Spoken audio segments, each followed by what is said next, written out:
Olá para você que está me vendo, eu sou Gambit Cavalcante e hoje a gente vai falar sobre casamento.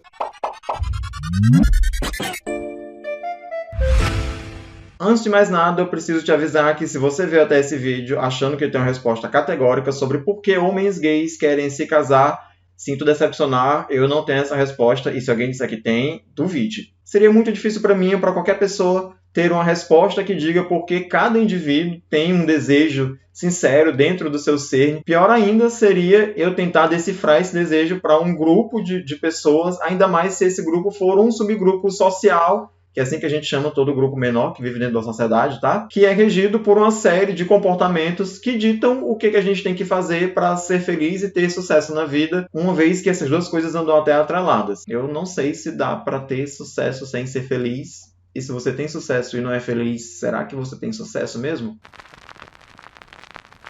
Enfim, isso não quer dizer que a gente não possa falar sobre o assunto, né? A questão é que, na semana passada, num dos grupos que eu faço parte ali de WhatsApp, eu vi um colega comentando o quanto ele estava infeliz porque ele vivia sozinho e de como ele tinha essa crença de que ele só ia ser feliz na vida quando isso acontecesse. Esse posicionamento dele me fez ter um questionamento de por que a gente, enquanto homens gays, dá tanta importância à instituição casamento, né? Por que a gente quer tanto casar e dividir a vida com alguém? Todas as pessoas só alcançam a felicidade se elas se casam, né? Encontram alguém para dividir a vida? Ou será que pessoas que vivem solteiras, que envelhecem solteiras, sem o casamento, elas também conseguem ser felizes? Enfim, a pergunta que eu queria fazer é por que a gente quer tanto se casar? Para tentar responder essa pergunta, eu acho importante a gente falar primeiro sobre a origem do casamento. Eu não vou me aprofundar muito nisso historicamente, mas é só para vocês saberem que nem sempre, né, nem em todo momento da história, o casamento foi entendido como uma união romântica entre duas pessoas. Muito embora hoje a gente seja instruído a se casar com alguém com quem a gente ame, alguém que tem os mesmos planos com a gente, alguém que não só que a gente ama, mas que também nos ame, né? O casamento ele foi, durante boa parte da história, instituído apenas como um negócio capitalista. O casamento andou de mãos dadas com a propriedade privada e ele existiu durante muito tempo com a finalidade, primeiro, de castrar as mulheres, para que os homens tivessem controle de para quem iriam as suas terras, a sua prole, né? O que servia para manter a propriedade privada dentro das famílias, né? Dentro de uma única família. Inclusive, era muito comum que, há pouquíssimo tempo atrás, os parentes se casassem entre si para que os seus herdeiros não fossem, né, de outras famílias, para que as suas terras não se espalhassem para outras famílias. Então, essa ideia que a gente tem de se apaixonar e de viver com a pessoa que a gente ama e que ama a gente também, ela é uma ideia historicamente recente. O casamento, inclusive, ele ganha muita força dentro das instituições religiosas, e aqui eu vou, apesar de falar instituições religiosas de uma maneira geral, eu preciso ressaltar que eu estou falando mais focadamente nas religiões cristãs, porque eu sou fruto de um país cristão, de uma cultura cristã, então são as religiões com as quais eu tenho mais familiaridade e posso falar com mais propriedade, uma vez que eu nunca pesquisei a fundo sobre as outras religiões. Dentro das religiões cristãs, principalmente dentro da Igreja Católica, o casamento ele é um sacramento, ou seja, ele é uma das obrigações que você tem que fazer enquanto no seu tempo de vida. Enfim, essas são coisas para quem vive numa sociedade cristã e que foi durante muito tempo majoritariamente católica, o casamento ele também é institucionalizado religiosamente. Ele não é só uma obrigação social, ele é uma obrigação sua para com Deus. Dito isso, a gente começa a focar na parte cultural, não que as igrejas não façam parte também da nossa cultura, eu estou divagando demais nesse vídeo. Mas enfim, é importante salientar, mais uma vez, que a gente, enquanto pessoas LGBT, a gente adora falar, e eu já falei disso no outro vídeo, e é muito provável que eu traga essa informação aqui muitas outras vezes. Eu vou repetir isso para vocês até que vocês decorem. O Vale dos Homossexuais, ele na verdade espia. Ele não existe. O Vale dos Homossexuais a gente inventou para se sentir ali pertencente enquanto comunidade, mas nós, enquanto homens gays, enquanto pessoas LGBT, infelizmente ainda somos criados e educados numa sociedade que é pouquíssimo preparada para nos receber. Então a gente recebe as mesmas orientações que pessoas não LGBT recebem. A gente é permeado pelos mesmos conceitos, sejam machista, racista, classista, LGBTfóbico. inclusive conceitos a respeito de relacionamento. Então, se o casamento ele é uma instituição muito importante para a nossa sociedade, religiosa e culturalmente falando, ele acaba que se torna uma instituição que também vai ser importante para nós, porque nós crescemos com esses mesmos conceitos. E aqui é importante lembrar de como a gente é bombardeado a vida inteira sobre os conceitos do que é ser uma pessoa feliz. A cultura pop, inclusive, ela nos ensina, com as histórias que ela conta pra gente, que o ápice da aventura das protagonistas das histórias é o casamento. É como se as princesas, eu vou usar elas como exemplo aqui porque são exemplos mais clássicos, mas isso se estende para outros personagens, mas é como se as princesas elas tivessem problemas a vida inteira até que elas se casam. Quando ela encontra o seu par romântico, o seu príncipe, né, aquele que a resgata, ela vive com ele feliz para sempre. A gente não sabe o que acontece depois do casamento. O casamento ele é a vitória, a conquista. E eu falei as princesas porque é um exemplo muito clássico, mas a gente pode estender isso para muitos filmes Água com Açúcar que a gente viu aí na sessão da tarde durante a nossa vida inteira, porque até agora o que a gente mais tem é exemplo de histórias que se encerram quando a pessoa encontra o seu par romântico. Esse é o ápice, né, da vida da pessoa. Você encontra o seu par romântico e vai ser feliz para sempre. E se você não consegue fazer isso, você se frustra. Ou se você consegue fazer isso, mas se você não é feliz na relação, você falhou no seu relacionamento. Olha só que interessante. Eu tenho um exemplo muito bom para usar aqui. Eu não sei se vocês já assistiram um filme chamado Diabo Veste Prada, que conta a história de uma profissional tentando fazer carreira no mundo da moda. Ela entra numa revista e a patroa dela é uma megera. E é muito importante trazer esse filme aqui porque eu sei como ele é querido para muitas pessoas, sendo que esse filme traz muitos estereótipos que são nocivos pra gente. Talvez o mais importante deles, não o único, que é o personagem da Miranda Priestly, interpretado pela Meryl Streep, que é uma mulher super bem sucedida na carreira, mas que é completamente amarga e é uma pessoa entendida como alguém sem coração porque ela falhou no casamento. Muito disso porque ela deu prioridade à carreira em detrimento da relação amorosa dela.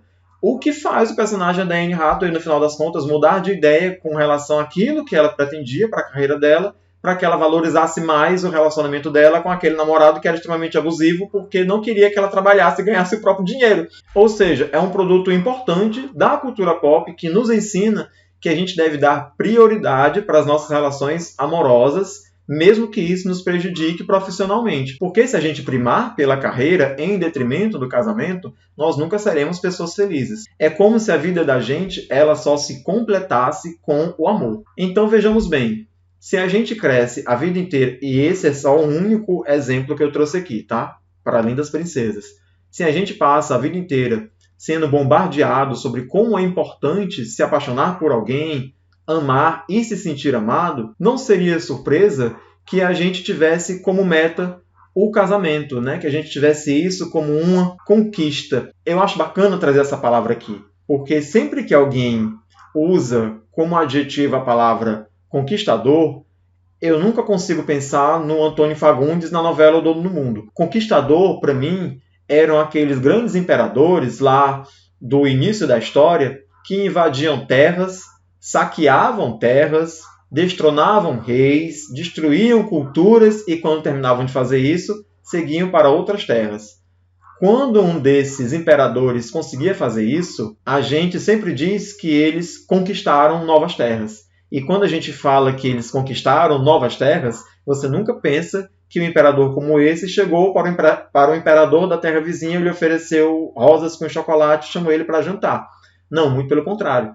Conquistar tem muito a ver com dominar. Talvez esse não seja o sentido etimológico da palavra. Eu não fiz essa pesquisa, mas eu nunca consigo deixar de pensar que quando a gente diz que alguém conquistou outra pessoa, me vem à mente esse conceito de que conquista tem a ver com domínio. É como se conquistar alguém fosse ter um troféu, fosse conseguir bater uma meta, sabe? As pessoas são como coisas que você conquista, que você domina.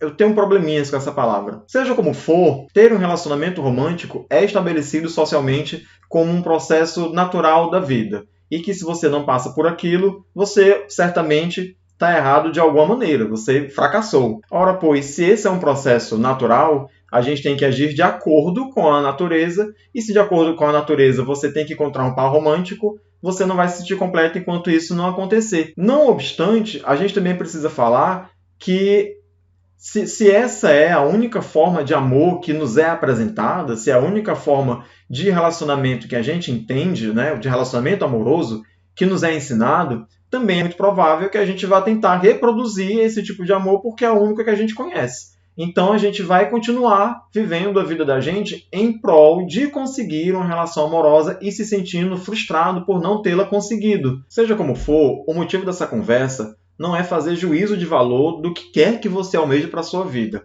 Eu não quero chegar no ponto em que alguém que esteja me assistindo esteja pensando se é certo ou se é errado querer casar. O que eu acho que é importante é que a gente saiba de onde surgem as nossas vontades, porque tudo que a gente gostaria de fazer sempre nos soa como algo muito natural, que vem do nosso coração. Mas na maioria das vezes, e esse é um caso em que isso acontece, as nossas querências, elas são formadas socialmente. Elas têm a ver com o mundo em que a gente vive, com a cultura na qual a gente está inserido.